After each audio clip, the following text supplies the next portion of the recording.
Konsyerto nga nagahaylo sa mga pamatanon sang ila sini kinamatarong sa pagpili sang panibago nga lider sang pungsod, ginpatigayon. Inigitutukan ni Daryl Marie Sarmiento.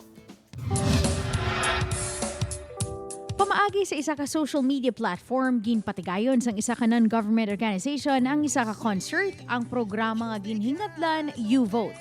Ang hindi lang basta kalingawan, kundi nagdalaman sang impormasyon kag ihibalo sa mga pamatanon sa ila sini kinamatarong sa pagboto. Nanginkabahin sang aktibidad ang nagkalain-lain nga SK Federation sang Iloilo City, COMELEC kag 50 tanan ka mga local and national partner organizations.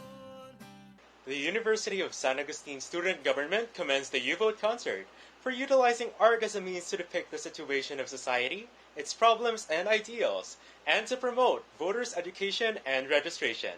Sa matason nga mga binulan, ang YouVote ang magapatigayon sang nagkalain-lain nga voters registration and education campaign kag iban pa nga mga aktibidad nga magapreparar sa mga pamatanon para sa pagpiniliay sa 2022.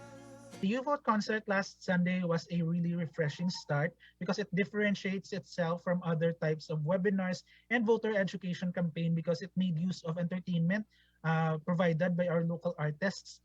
And the youth really responds to that, no? And I hope that there is a lot more.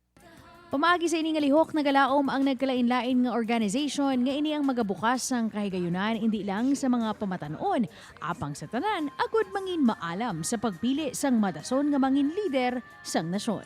Upod kay Hans Desierto, Daryl Marie Sarmiento, One Western Visayas.